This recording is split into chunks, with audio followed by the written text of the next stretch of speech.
Pai querido, uma vez mais precisamos da Tua ajuda para compreender a Tua palavra.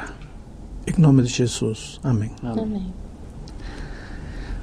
Vamos falar hoje de um assunto controvertido no mundo cristão.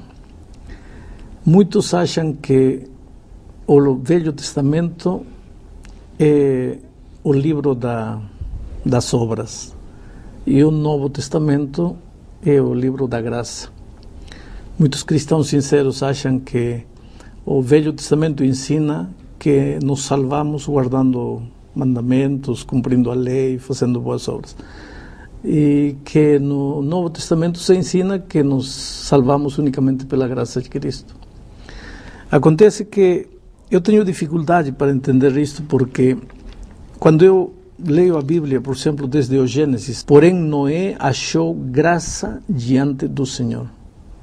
Noé achou graça diante do Senhor. O mundo ia ser destruído pela impenitência dos homens e Noé salvou-se da destruição, porque achou graça. Não salvou-se por ter obedecido, por ter cumprido, por ter guardado. Salvou-se por graça. O tema da graça já estava no livro de Gênesis, antes do dilúvio. No capítulo 15 de Gênesis, versículo 6, está falando aqui de outro homem do Velho Testamento chamado Abraão. Diz, ele creu no Senhor e isso lhe foi imputado para a justiça. Abraão não se salvou, ele não conseguiu a justiça por suas boas obras, por seu bom comportamento. O que ganhou a justiça para ele não foi algo que ele fez. Diz, ele creu. Ele creu. Foi pela fé. Foi pela graça. Foi somente por crer. Mas aqui em Salmo, no Salmo 6, versículo 4, encontramos outra citação. Esta vez fala aqui de Davi, esta oração é de Davi. E ele diz assim, no versículo 4, Salmo 6, 4. Volta-te, Senhor, e livra a minha alma, salva-me por tua graça. Olha o conceito de salvação que Davi tinha, salva-me pela tua graça. É por isso que eu digo que eu não entendo quando alguém me diz que o Velho Testamento ensina a salvação pelas obras, porque para mim o tema da salvação pela graça é cristalino, é claro na Bíblia. Inclusive porque quando eu vou ao último livro da Bíblia, o livro de Apocalipse, esse livro que muita gente acha misterioso, no capítulo 14, no versículo 6, encontramos um anjo que aparece para dar a última mensagem ao mundo, e diz assim, vi outro anjo voando pelo meio do céu, tendo um evangelho eterno para pregar aos que se assentam sobre a terra. Tendo um evangelho eterno. O evangelho é eterno. Tanto no Velho Testamento quanto no Novo Testamento, a salvação é unicamente pela graça maravilhosa de Cristo.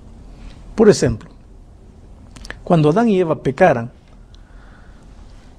precisavam de salvação. Deus apareceu, um cordeirinho foi sacrificado, seu sangue foi derramado, com o sangue desse cordeirinho, Deus preparou vestes para cobrir a nudez do homem, para resolver o problema do pecado do homem. Esse cordeirinho era símbolo do Cordeiro de Deus que tira o pecado do mundo, que um dia viria na pessoa de Cristo. Israel todos os dias oferecia sacrifício no santuário, um cordeirinho era sacrificado, o sangue era derramado. Os israelitas olhavam nesse sacrifício que a salvação era unicamente pela graça, porque um dia o Cordeiro de Deus seria sacrificado na cruz do Calvário. Pastor, mas veja bem, o senhor está colocando que a salvação é única e exclusivamente pela graça. Mas não parece contraditório? Porque quando a gente lê a Bíblia, Jesus um determinado momento, quando ele esteve aqui na Terra, ele disse assim para o povo: olha, quando eu voltar, então eu vou dizer para alguns, vocês que quando eu estive nu me vestiram, eu estive preso me visitaram, eu estive com fome me deram alimento, venham até mim. Vocês que não fizeram nada disso, se afastem de mim.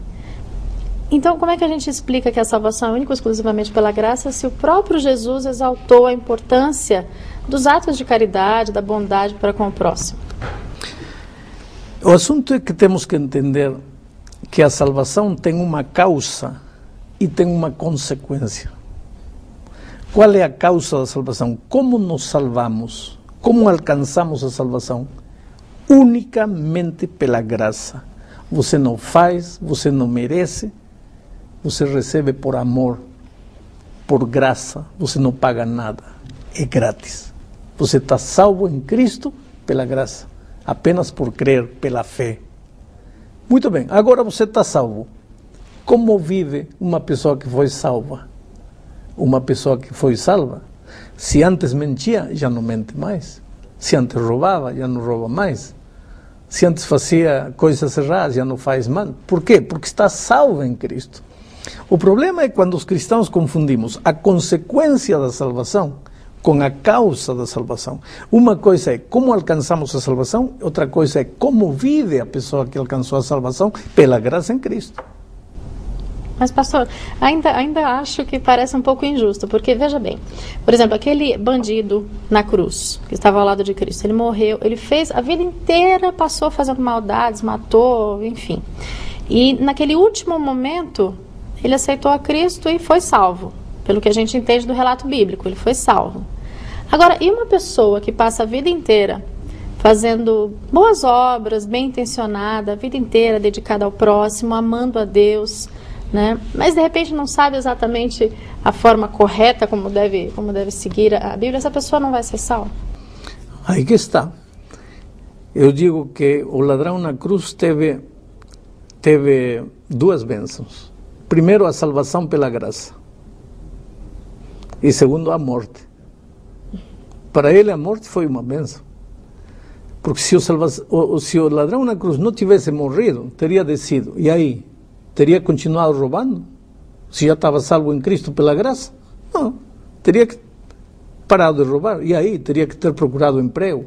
E aí? Teria que enfrentar a luta da vida.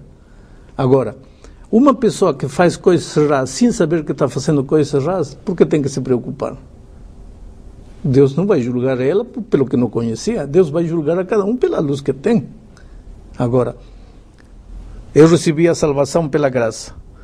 Conheci a palavra de Deus. A palavra de Deus diz que devo ir para a direita.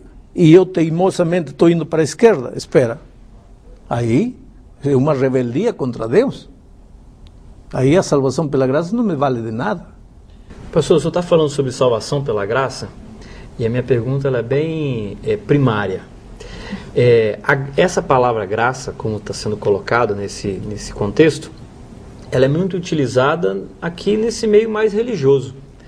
Mas eu estou com um pouco de dúvida. Como que eu entendo isso? O senhor consegue me dar um exemplo? Salvo pela graça, tudo bem. O que é exatamente graça? O senhor consegue me dar um exemplo fora desse âmbito religioso para eu entender exatamente como que eu sou salvo? Salvo grátis. Você não paga nada, você não faz nada, você não merece nada. Você é salvo porque alguém te quer salvar sem você ter feito nada. Isso é ser salvo pela graça. Ou seja, não preciso pagar nada pela salvação. Não precisa pagar nada, você não precisa guardar sábado, você não precisa guardar a lei, você não precisa devolver dízimo, você não precisa ir à igreja, você não precisa fazer nada. Você é salvo pela graça. Agora, uma vez salvo, vai ter que começar a viver como uma pessoa salva. E aí vai perguntar ao Senhor Jesus: Senhor, como quer você que eu viva? Aí Jesus vai te falar através de sua palavra. Aí você vai lavar o que tem que lavar, corrigir o que tem que corrigir. Paulo disse: aquele que mata não mate mais, aquele que furta não furte mais. Eu tinha 5 mulheres, vou ficar só com uma. Eu maltratava meu próximo, agora vou passar a amá-los. Vou aprender a viver como uma pessoa que foi salva em Cristo. Por isso, volto a repetir, uma coisa é a causa da salvação e outra coisa é o resultado da salvação. Pastor, mas o fato de eu aceitar a graça de Cristo não significa que eu estou salva. Então, no momento que eu aceito, significa que eu estou salva naquele momento. Lógico. Mas há um processo depois disso. Não há processo nenhum. Você está salvo em Cristo, 100% completamente salvo. Agora, o fato de que hoje você está salvo, não quer dizer que daqui a 10 minutos você continue